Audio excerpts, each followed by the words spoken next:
Hey, Rock, I got him physically, but mentally I ain't got a chance, bro. Yeah, man. Right. I can get him fit, but you're right. When it comes to the mind, yeah, it's a little different. It's a little different ball game. Yeah. But I just been doing the training lately. Yeah. Okay. So again, the health and fitness professional, specialize in corrective exercise, fitness, nutrition, and women's fitness specialist. National Academy of Sports Medicine. He has a degree. He also has the book, Energize the Body. Energize the Body. Hey, boy, you guys are all on it, boy. Hey, we on it, baby. We doing our homework, baby. Yeah. And I'm Good glad. Lord, yeah. Yeah, so right now we got just give his respect, man. We got Dart Stamps on the show right now. You know what I mean? Talking that. That's my guy. That's my guy. Yeah. Where you from, man? Yeah, so I grew up on the west side, what they call like Old Ladera, right here over by Slauson and Kings Road, right near Inglewood in that area. Grew up over here, pretty much was hanging all in Inglewood, all throughout the city. I've been all around the city. When I started coaching, I actually started coaching at 54th Street Elementary. A lot of people don't realize is I was a flag football coach first. Okay. So, with football, a lot of details. I had some dudes in the neighborhood that was playing football. So I started off as a flag football coach. And then the next year I started coaching basketball. Of course, my love was for basketball. Went to Crozier, went to Daniel Freeman, Lati Hera. Then I went on over to Orville Wright. And of course, I finished up over at Westchester High School.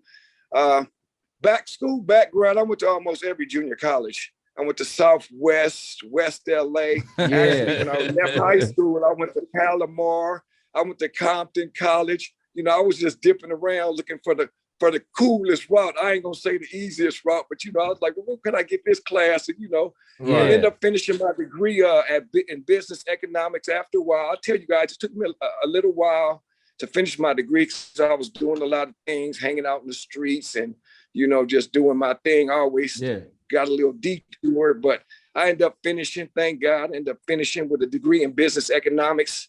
Did a little teaching.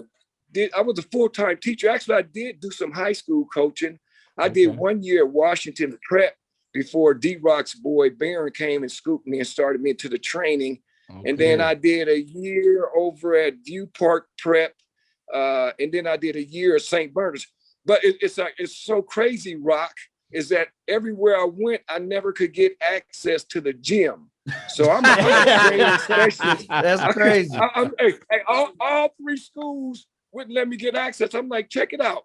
That's what I do. My thing is to train kids. Right. And I'm like, you guys, we live in the gym. We old school. Right. That's the difference. We got a heart for the kids and we want to get kids better. So I couldn't get in the gym, so I had to shake, man. I'm like, you know what? I can't really do it like this if I can't get access to the gym. I remember I used to call you like, man, I need some gym time. Man, you like, Rock, I can't do it, man. I'm like, come on, you killing me, bro. I was like, Rock, I need some too when I'm the head varsity coach. Yeah. No, man, it's a beautiful thing, man. One thing, I don't even know Webb knew. Dart was the person who kind of gave me the formula to run tournaments and stuff. He gave me my first numbers. He gave me all that stuff, man. I always appreciated that, man. I ain't never forgot, bro. That's why I always keep you in my prayers, man. And that's why we here today talking to you right now, because you're a special person to me. I don't care what nobody else think about you. You know what I mean? So at the end of the day, I appreciate you, man. And you weren't no hater, bro. A lot of people out here haters.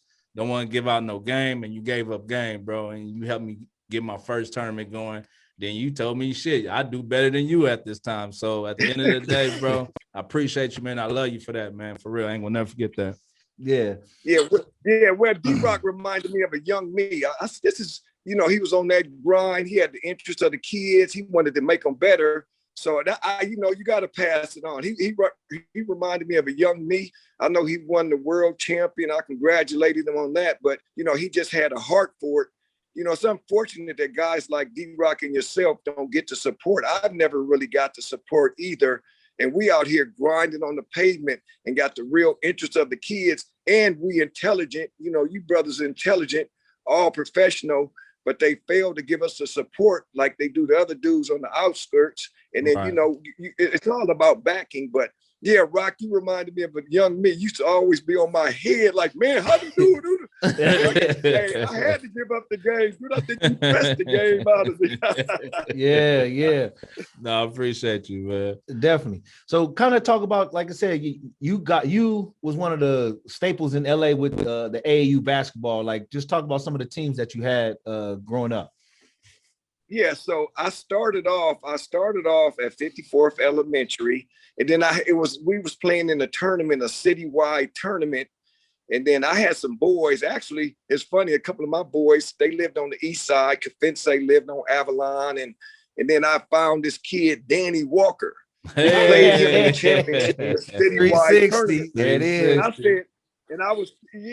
Yeah. So I was like, oh man, I'm about to put a team around this dude. I've never seen a sixth grader that cold-blooded. I mean, this dude would not miss. So we beat him in the finals, but I think he had about 34 or something as a sixth grader. Right. So I was like, okay, I'm gonna put together a travel team. And I tell you, I called my boy Derek Mills, Chris Mills' brother. I was like, I got some goons from the inner city, and they need to get down, you know. Right. So he told me that. He said, well, if you think they real, take them out to ARC.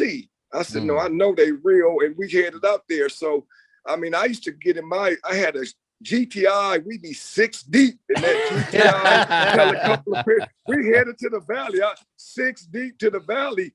And then Rich Goldberg had heard about my team. So he put us up against the Collin twins. And I think we beat them.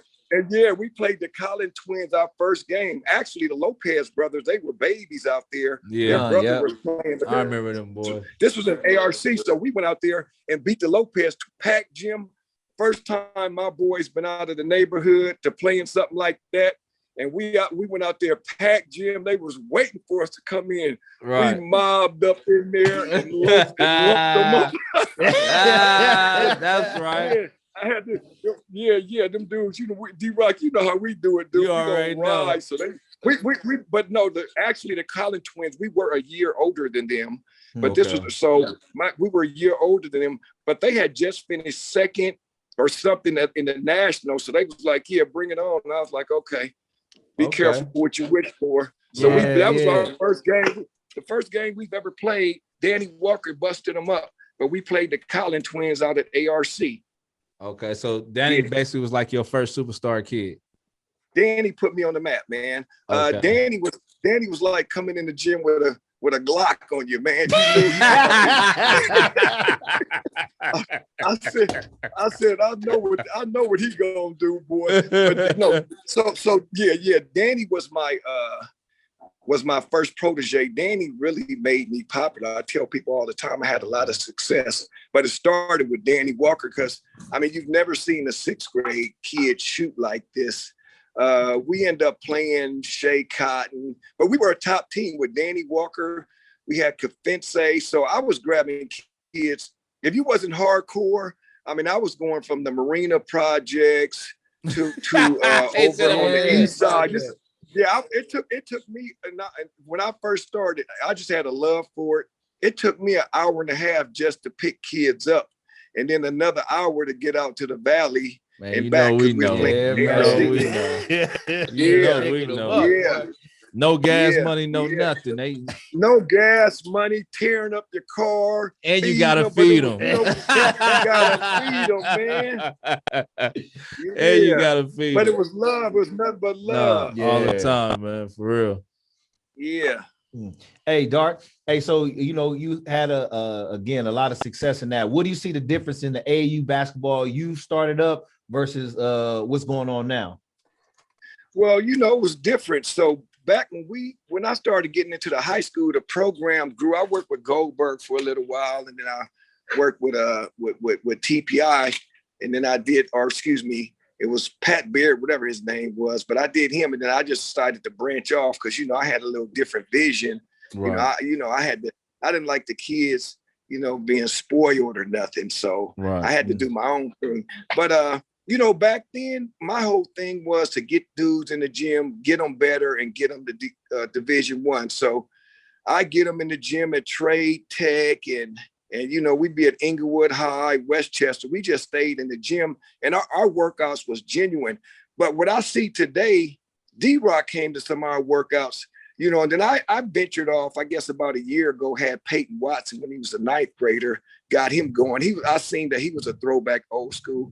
But when I was working out doing teams, yeah, D-Rock, I know you came up to Westchester and thumped me up that one day. Both of y'all, I ain't forgot that. Yeah, kind of, yeah. But the thing is, when I started and when we had the kids in the workouts, today these kids are so friendly. They liking each other. They shaking hands. They smiling. When I did my workouts with Kevin Bradley, Kenny Bruner, D-Rock came up in there sometimes. You know, we had Baron Davis, Jason Hart. I had to stop those, Brandon Granville. I had to stop those guys from fighting in the workout.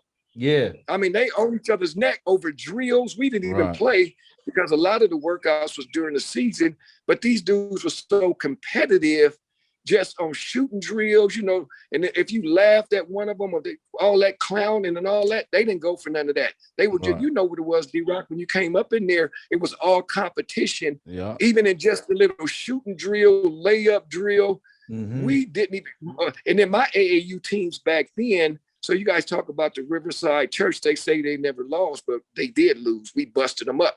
BD took them apart. I swear. I remember that game. My high school, but remember that game. My high school teams, we never had to practice. We never had one practice. We worked out because I'm like, you know, this is the time for these kids to get loose. They practice, go through drills and all that in high school. And I'm like, you know, if you guys don't know how to play by now, this is the time for you to show your talent. So my high school teams, you know, we beat everybody for the most part. We beat Southern Cal, and we didn't practice like a real practice plays, none of that. We ran high pick and rolls, pin downs, and just break. I told them, listen, if you lock your man up and crush him on the offensive end, we ain't gonna have no problems. Period.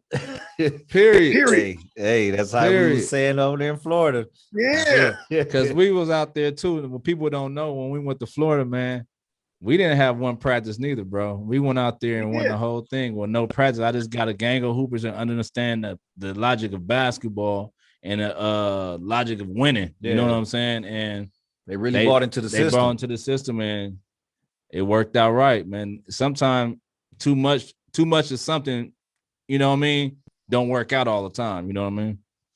Man, when you guys won that world championship, boy, and y'all beat Africa, Africa tried to get tough. Y'all took them out, man. But I watched that whole game. I think I called D-Rock. You ended up calling me back too. But yeah, man, that reminded me how my teams were, man. You know, we just went out there and just played. Yeah, man. That's what it's all about. And like what you were saying earlier, man, like when people don't support the people that's really out here grinding from the ground up to the top, and it's sad. But at the end of the day, once we get it though, we gonna do what's right, man. Just know that.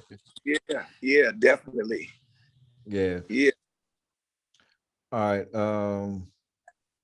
right. So next we're gonna talk about how was the transition from coach into trainer, or what made that switch?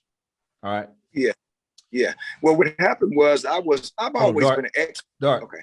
I'm gonna ask it, then you just go into it. Okay. All right. So Dart, so how was the transition from you going from coach into trainer? It was pretty easy. So the guys who used to hang with me, they used to see me lifting weights and doing all my little jump ropes. No. Hold up, Dart. Hold up. Before you get into all that, Dart, let's talk about how you end up getting Baron Davis. Okay.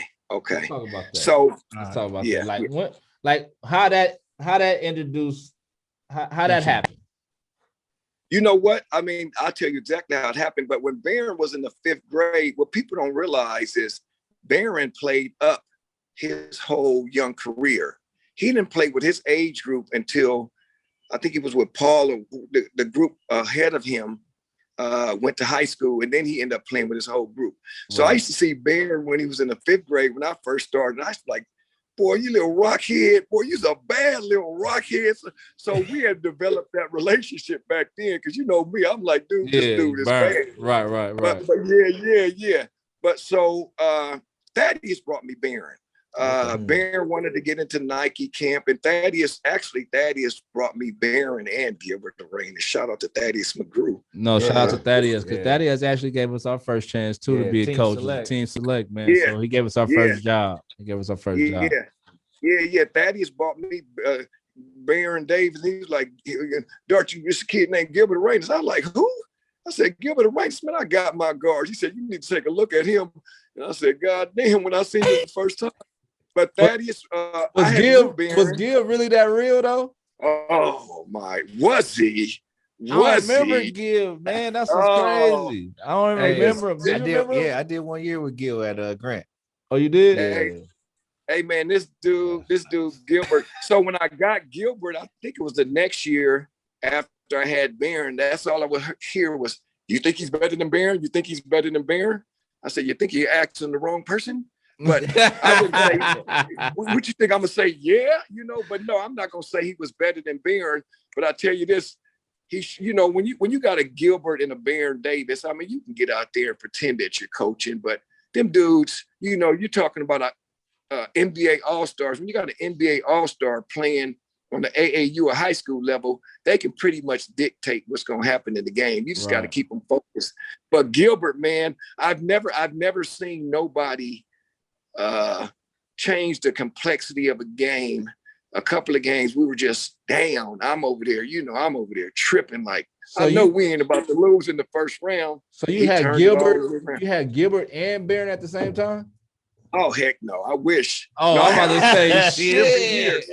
He had the cheat code. Hell yeah. Yeah. Well, I tried to, what my goal was to get Barron and Bean on the same team. And but Bean had played with me in Vegas. He did well. But Bean and Barron was the guard tandem that you wanted to see. But Bean, I think, was still playing with K&E. He was loyal to K&E. Yeah, but that was the combination. Because Barron, I had Barron, and then he had to go to some basketball, USA or something. And then Bean played with me in Vegas. He did well out there, made all tournament. But Bean's dad was really committed. I know. The kids were loyal back then. He was. But no, I had Gilbert was the year, I want to say the year after Barron. Okay. Yeah. So did you ever go against Coach Tiny at that time? No, Tiny didn't want none, bro.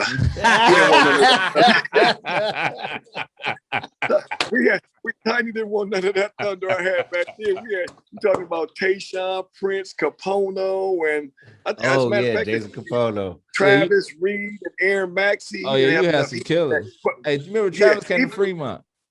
Yeah, he was at Fremont for a minute. He left him with the Crenshaw. He was just going everywhere at the time. You remember? Yeah, he was jumping around. A.B. Miller, he was jumping around a little bit. Yeah, he was jumping around a little bit, but he had a cool game. That was my guy. He was a cool dude. Yeah, but I learned from Tiny myself. I'm like, okay, Tiny was like a Crenshaw, Fremont type of guy who make guys play hard. We just, we held the kids accountable back then. So let me tell you, you guys say the difference between AAU back then and now.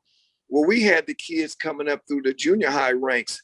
So by the time they got to high school, the parents had did so much traveling and took so much time off. When they got to high school, the parents didn't want to travel. They were waiting for them to go to high school so they wouldn't have to travel. Yeah. So when we went on the road, you didn't have a lot of parents watching the kids and monitoring, although it was a lot of work for me. But, it was just me and the kids, and they had to be mature and grow up there in Vegas or wherever we were at. They were on their own and had time to be, they wasn't monitored all the time. So that's a big difference. I think today, of course, it's a lot of money involved in it, which I understand, just like everything else, the industry has grown. But the kids today, it's too much training. They overtrain. These kids, they get hurt all the time. I'm a health and fitness professional, as you guys have said, and I just watch them and cringe most of the time to see how much these kids are training and just trying to be, something that doesn't really take that much to be that good. These kids are having ACL and back pain. There's just too much training. We never had, and that's, my kids yeah, suffered none of that. That's just ridiculous for a high school kid to talk about his knees are hurting, and especially their back, setting up for disaster in the future. What do you see that we was talking about that, like the kids are overtraining, like break that down for that. Like, okay, the question was like, do you think the kids should, like, how often do you think kids should train? Man, you know what? It's a combination of the training. I would say 3 days a week. I mean, a combination of maybe 5 days a week on and off the court. It's the combination of the overtraining, and then you guys got these guys throwing all these events every weekend. It's a camp, it's a clinic, you know. And I laughed at one of my parents a year ago. She was like, "Yeah, we going to a camp to get ranked," and I said, "Oh, really?" I said, "What kind of ranking?" So they had a camp. They had one in the Inland Empire. They had one in Cerritos and one in LA. Each camp had 100 kids.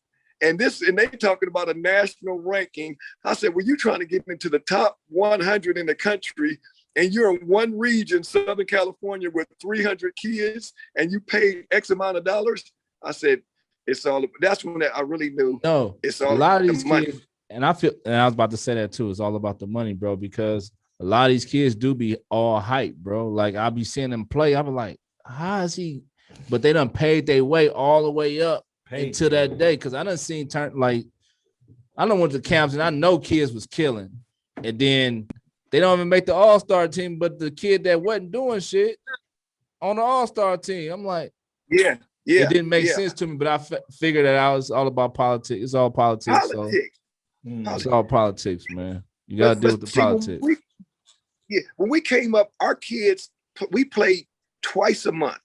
So, you know, our kids were ready to play. They were hungry to play. These kids come to the game like it's just another game. They don't have no adrenaline, no anxiety, or no drive. They play so much, and you don't get the creativity. All these kids, they used to come to my clinics and they like, "Coach, so what you want me to do when you come off the pick and roll?" I said, "You do something that you want to do. What you want me?" The game has lost a lot of creativity because everybody's trying to do clinics and recreate the wheel, and all these kids are almost like robots, man. So I'm gonna ask you this question. I know we're going off topic. Webb asked you a question. I kind of cut him off because I wanted to get to that because I didn't want to forget about it.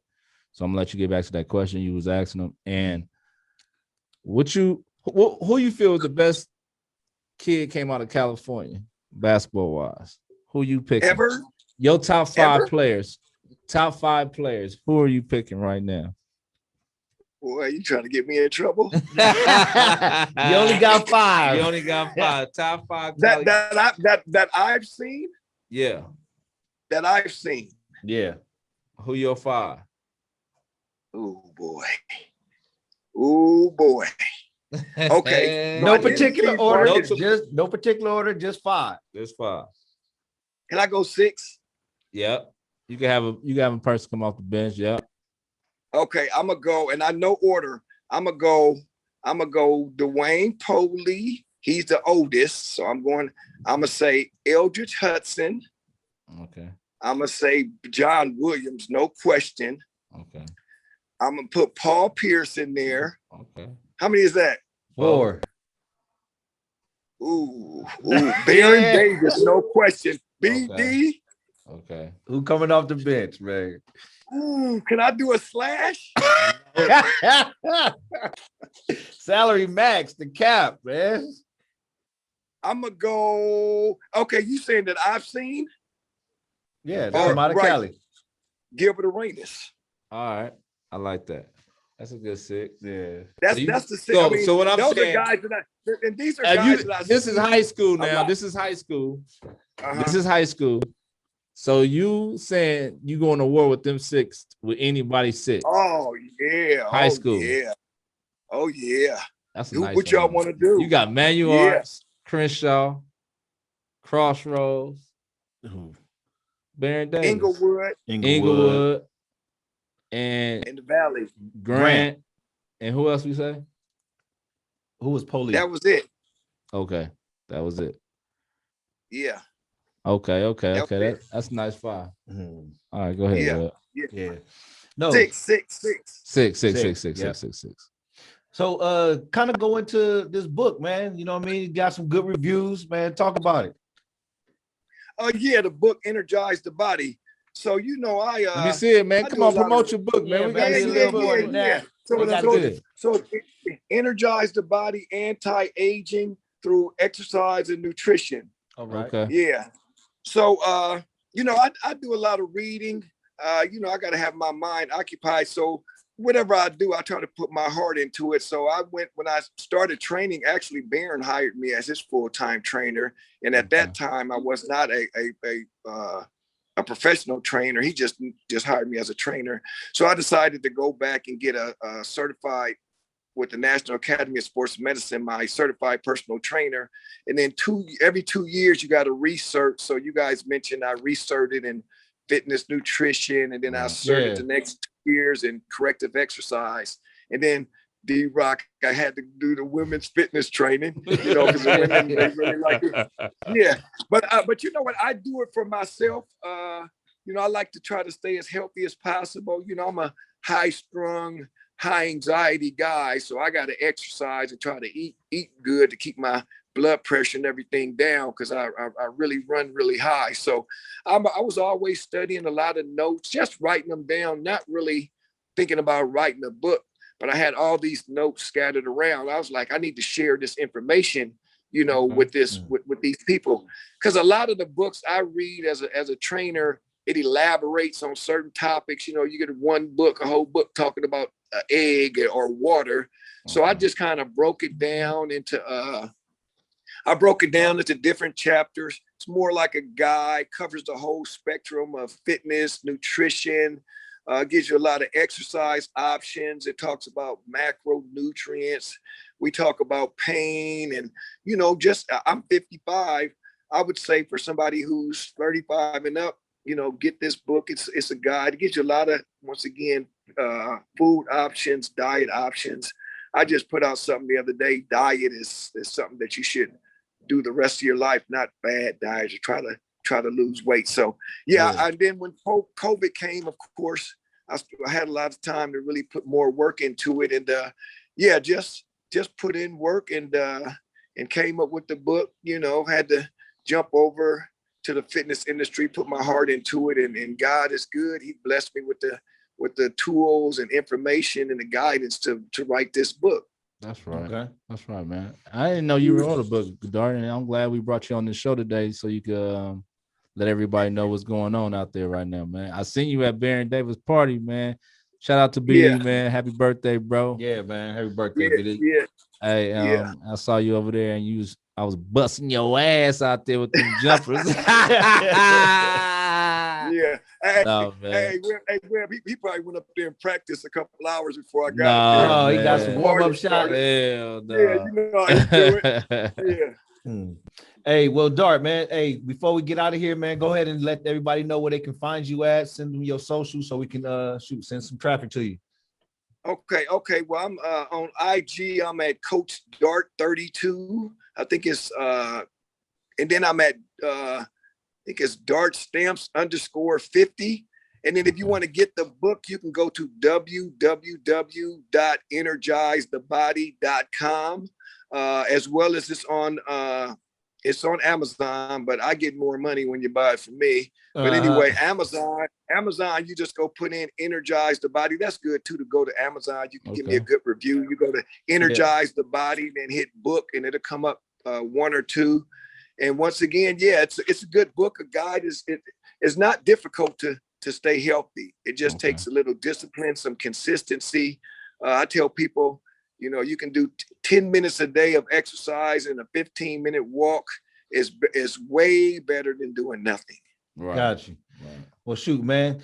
It's your boy B Webb, D-Rock. You tuned into the Talk That show. Talk That Hey, we here with Dart Stamps, man. Hey, we see y'all later, man. We love you, man. Appreciate you coming Hey, out. man, love y'all too, man. I appreciate all of it, man. You guys have a wonderful day, man, and stay blessed. All right, man. Go on. All right.